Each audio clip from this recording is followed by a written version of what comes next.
Hello everyone, Neil Tappin here from Golf Monthly, and you'll notice that beside me I have the Perfect Practice Perfect Putting Mat. And the reason I'm sat next to this is because quite a few members of the Golf Monthly team, myself included, have seen adverts for this online recently, and we thought, well, perhaps this is the sort of thing we should be testing out for ourselves, because I think this year more than any other year, people are probably looking for ways of getting their golfing fix without leaving home.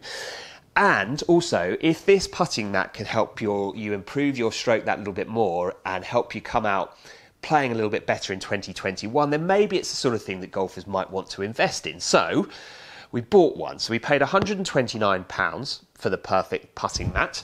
I think it's $170 if you're in the US. We got it direct from the Perfect Practice website. Took a couple of weeks to come, and here it is. It has a picture over there, you'll notice, of Dustin Johnson using it. So we thought we'd unbox it, see what's inside, get it out, give it a good test, find out if it can help.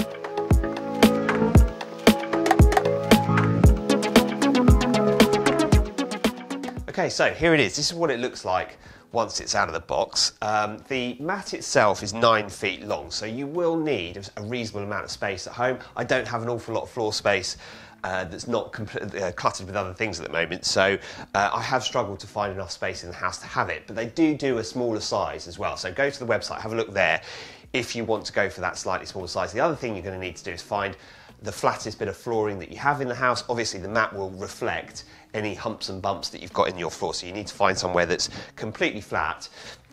Now, when it came to actually putting this together, when I started taking out these wooden slats here, I was a little bit concerned it was going to be more assembly work than it actually was. It's actually really quick. So these bits of wood are held together with little magnets in the end, and they just clip on really easily. They sit flush to the mat, so they make this nice little alleyway that collects the ball and brings it back to you after every putt that you hit, which is great. There's also a little bit of wood that you put into the end of the device, and it stops any putts that you hit that are way too hard from sort of bouncing off and careering off the mat. So the last thing I'll say before I give it a test is that just the initial look and feel, this feels like a good quality product. So the mat itself has a good feel to it, and it's just nicely put together. So I think it looks pretty good, actually. It's one of those things, if you're going to have it up in your house, you don't want it to be a complete eyesore. It's not. I think it looks really smart. The only thing that's left to do is give it a go.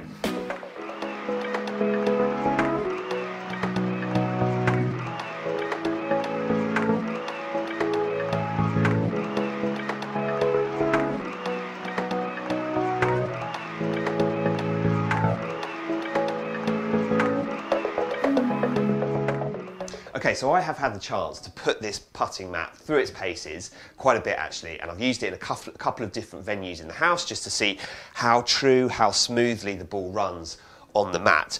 Now, the first thing I'm going to talk about, actually, is the assistance that it offers you if you are looking to make improvements to your stroke. Now, I'm not a PGA professional, however, I feel like I can really get a sense for how my putter is working, really get a sense for how to putt a little bit better with the various different lines and aids they've put on this mat. It's really very clever.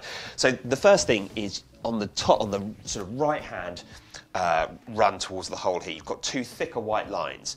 As soon as you put your putter head over those white lines and then take the putter back, you can start to get a sense for your own stroke. What's the path of your stroke? Have you got more of a straight back and through stroke, or is it more of a sort of a stronger arc? You'll start to understand how you putt, and I think that can actually help you make the right equipment choice, as well as kind of getting a sort of a feel to how to become more consistent.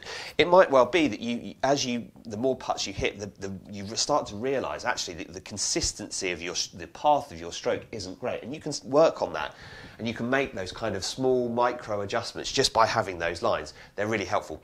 Now, the next thing I liked about this putting mat are the lines that help you with your start lines. So obviously, to putt well, you need to be hitting the ball on the line that you think you are. If you're hitting little pulls and little pushes, you're going to miss putts.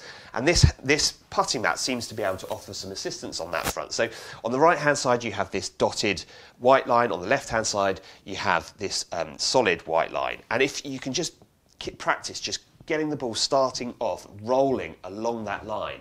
And if you can do that more often, you should hold more putts. Obviously, if you can find a bit of carpet or a bit of flooring at home that's perfectly flat and you set the mat up perfectly, the ball should roll its whole length of its journey along that line. I think that's really useful feedback for people.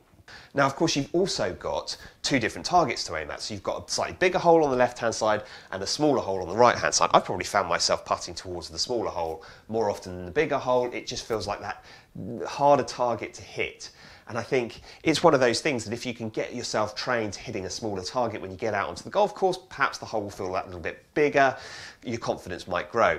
The other thing I really liked about this putting mat, and it's possibly more applicable for my game in particular, is the fact that the far end is slightly raised. So I definitely have a tendency when I putt to get a little bit defensive on the greens. And by raising the far end slightly, it just forces you just to be a little bit more positive with your putts. If you hit them too hard, they will bounce out or they will lip out. I've had quite a few lip outs. But if you get the pace right, they'll fall in. And it just encourages that more positive stroke, which I know would make a difference, I think, to my own game.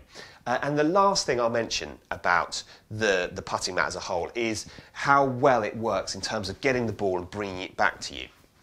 I've hit a couple of putts that haven't come back, and that's it. And I've hit a lot of putts, and that's a great feature. I think it could get a little bit annoying if you're constantly having to fetch balls after you hit them. I haven't experienced that. It's been pretty seamless on that front. So, all in all, I'd say big thumbs up to this putting mat. I think it looks really good. I think it's really nicely made.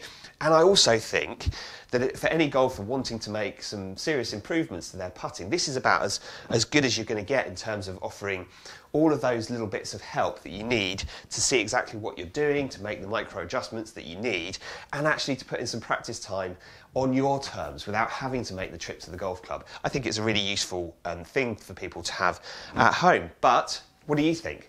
Please do leave some comments below. Have you bought one? We'd be really interested in any feedback anyone has if they've actually bought it. What was your experience? Was it as good as mine? Did you have any issues with it? Let us know. We'd be really interested. So leave some comments below. But that's it for now. Thanks for watching. We'll see you next time.